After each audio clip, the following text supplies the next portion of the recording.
आणि आजच्या दिवसामध्ये दोन महान अशा शास्त्रज्ञांचं योगदान आपल्या मानवजातीसाठी समाजासाठी खूप राहिलेलं आहे. त्यातले एक आहे की फोटो आहे लुई पाश्चर यांचं. आणि पाश्चर नाव जर ऐकलं तर पाश्चरायझेशन ही मेथड म्हणजे प्रत्येक पदार्थामध्ये सूक्ष्मजीव असतात आणि ते सूक्ष्मजीव टिकवून त्यातून त्याचा नाश करून आपण तो पदार्थ टिकवू शकतो. तर त्यासाठी लुई पाश्चर यांनी एक मेथड शोधून काढली होती.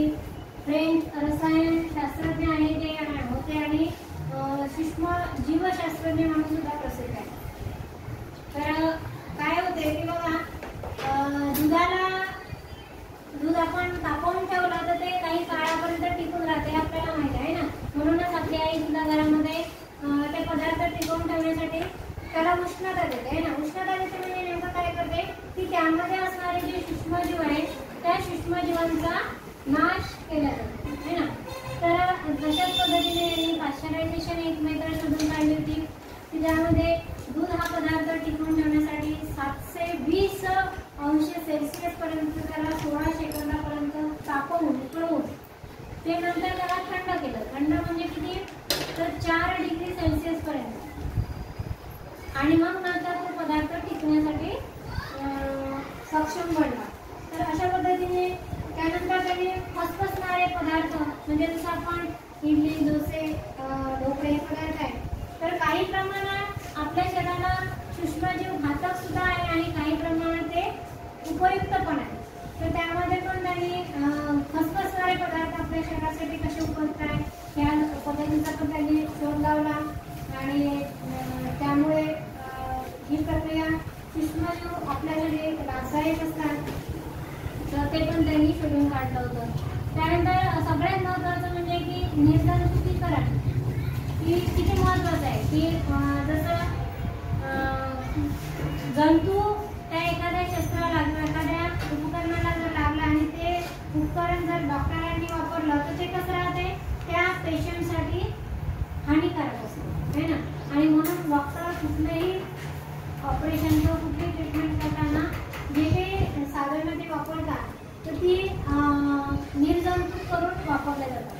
तर ही पद्धत सुद्धा यांनी शोधून काढली की त्यावेळेस प्राचीन काळामध्ये बाळंतपणामध्ये जेव्हा पॅरिसमध्ये 1884 मध्ये एका पाठोपाठ एक पॅरिस येथील एका हॉस्पिटलमध्ये 300 लेडीज बाळंतपणामध्ये मृत्यूच्या दारात गेल्या. तर हे बघून सगळे शास्त्रज्ञ त्यावर रिसर्च करायला लागले आणि एक पॅरालिसिस गेलेला शास्त्रज्ञ मागून उभा राहिला आणि त्यांनी सांगितलं की हे आजारी असणारी ती महिला म्हणजे लेडीज आणि तिच्यासोबत ते जे शस्त्र यूज केले जातात ट्रीटमेंटच्या दरम्यान ते निर्जंतुक नसतात. तर त्यांच्यावर जंतू असतात सूक्ष्म जंतू असतात जे आपल्या उघड्या डोळ्याने दिसत नाही आणि त्यांच्यामुळे तो पेशंट दगावला आहे हे त्यांनी सिद्ध करून दाखवलं. आणि तेव्हापासून निर्जंतुकीकरणासाठी सुद्धा आहे. आणि सगळ्यात महत्त्वाचं म्हणजे अँटी रॅबिस माहिती आहे का तुम्हाला. रॅबिस हा आजार कोणाला होत असतो कुत्र्यांना होतो. आणि का होतो त्याला हायड्रोफोबिया पण म्हणतात. एक नाव आहे रॅबिसचा हायड्रोफोबिया. तर हायड्रोफोबिया म्हणजे काय आहे की ज्या प्राण्याला पाण्याची भीती असते म्हणजे असं एखादा भीतीदायक आजार की एखाद्या वस्तूची आपल्याला भीती वाटत असते त्याला आपण फोबिया म्हणतो. तर हायड्रोफोबिया म्हणजे हायड्रो म्हणजे पाणी समजा. तर पाण्याची ज्या प्राण्याला भीती असते जसं तो कुत्रा असो गांडवा असो किंवा आणखी एखादा दुसरा प्राणी असतो तर पाण्याची भीती जर असेल तर त्याला पिसाळल्यासारखा असा वागतो. आणि मग त्याच्यामुळे जर कोण्या प्राण्यांना किंवा कोण्या माणसाला व्यक्तीला जर चावला तर तो व्यक्ती सुद्धा त्याच वेदनेतून तो त्रास त्याला होत असतो. आणि कुत्र पिसाळलेले चावल्यानंतर त्या लोकांना काय वेदना झाल्या हे प्रत्यक्ष यांनी जवळून खूप बघितलं. आणि म्हणूनच त्यांनी त्यावेळेस ठरवलं की चला मला याच्यावर काहीतरी तोडगा शोधून काढायचा. मग कुत्र्याची लाळ म्हटलं तर आपल्याला कशी वाटते ती किळसवाणी वाटते ना.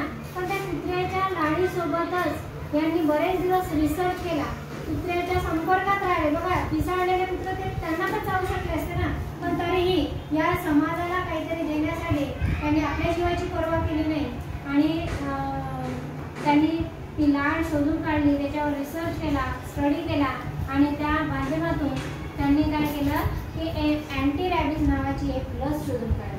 की आज जर तो पिसाळलेला कुत्रा जर कोणाला चावला, समाजामध्ये बरेच आपल्याला दिसतात आहे ना, तर त्या अँटी रॅबिजचा कोड त्याच्यावर त्यांनी काढला आणि त्या लसीमुळे आज बऱ्याच जणांचे आयुष्य वाचतात. तर अशा प्रकारे अनेक घटकांवर यांनी रिसर्च केला, संशोधन केलं आणि या समाजासाठी उपयुक्त असे घटक माहिती त्यांनी पुरवले. खरोखर त्यांना आज आपण आज त्यांच्या स्मृती दिन आहे. 28 सप्टेंबर 1895ला त्यांचा अंत झाला आणि 27 डिसेंबर 1822 त्यांचा जन्म झालेला होता. त्यांच्या दैनंदिन म्हणजे त्यांच्या काही जीवनामध्ये त्यांनी खूप रिसर्च केला, अभ्यास केला आणि बऱ्याच माहिती आपल्याला शोधून दिली.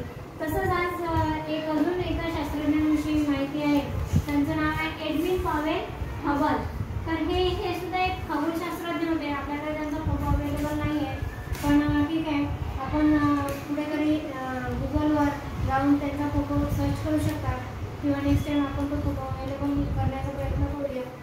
तर एडविन हबल यांनी काय केलं होतं की 1990मध्ये हबल नावाची म्हणजे त्यांनी एक दुर्बीण शोधून काढली होती आणि त्यांनी शोधून काढली म्हणून त्यांच्या नावानिशीच त्या दुर्बीणला नाव देण्यात आलं. काय नाव देण्यात आलं? हबल दुर्बीण.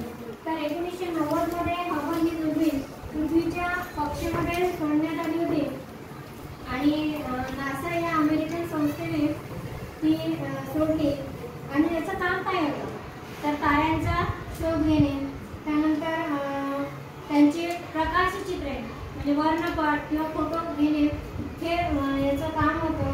आणि अशा पद्धतीनं आज त्यांच्या या शोधाच्या माध्यमातून का होईना आज आपण त्यांना थोडंसं मिस करत आहोत. कोणाला? Edwin Powell Hubble. तर अशाच प्रकारे तुमच्यामध्ये पण हा वैज्ञानिक दृष्टिकोन विकसित व्हावा, नवनवीन काहीतरी शोध काढण्याची तुमच्यामध्ये पण एक जिद्द निर्माण व्हावी, विचारशक्ती तुमची सुद्धा वाढावी म्हणून आपण हा उपक्रम या ठिकाणी राबवत असतो. आणि आपल्या या उपक्रमाचं नाव काय आहे? माझा शास्त्र माझी प्रेरणा. म्हणजे प्रत्येकच व्यक्तीकडून आपल्याला काहीतरी प्रेरणा मिळत असते आणि आज त्यांची जयंती आपण पुण्यतिथी आपण साजरी केली, त्याच्या माध्यमातून त्यांना एक कोटी कोटी अभिवादन करूया आणि एक आपल्याला काहीतरी प्रेरणा मिळावी